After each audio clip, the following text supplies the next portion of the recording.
1999, Incubus. Really fun percussive guitar song that is not really that hard to play. Unusual chords, only a couple of them. And we'll take a look at why these chords work and what some of the names of them are and things like that.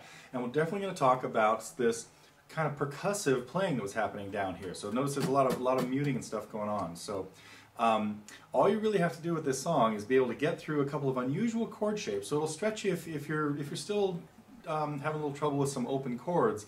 This is going to stretch you into some not so open chords. They're really open, but they're again partially there's relatives of bar chords that are played with just open strings in them. And then we're going to talk about muting things here. We'll take a look at the right hand and how to get some of that stuff going. So the real big thing for playing drive is really just keeping your right hand going and driving the song, so to speak. So again, let's take a look first at the left hand and the right hand, and then we'll kind of put it together, and hopefully you'll be able to make it sound something like that. The chords we need in drive are, most of them include some notes fretted pretty far up the neck and then some open strings along with them. So they have quite a wide range of areas we're covering. We got some open notes and some up the neck. So it mostly revolves around an E minor chord and chords all in the key of E minor, really an E Dorian, but I'm going to save that for a different topic later.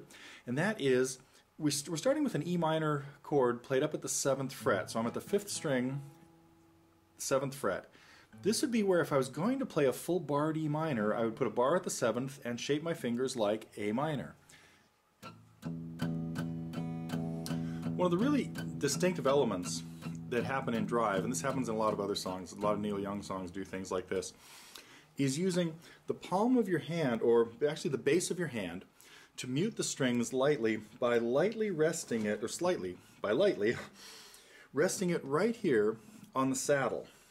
So what we have to do to put that together is just make those chord changes and keep that strumming going.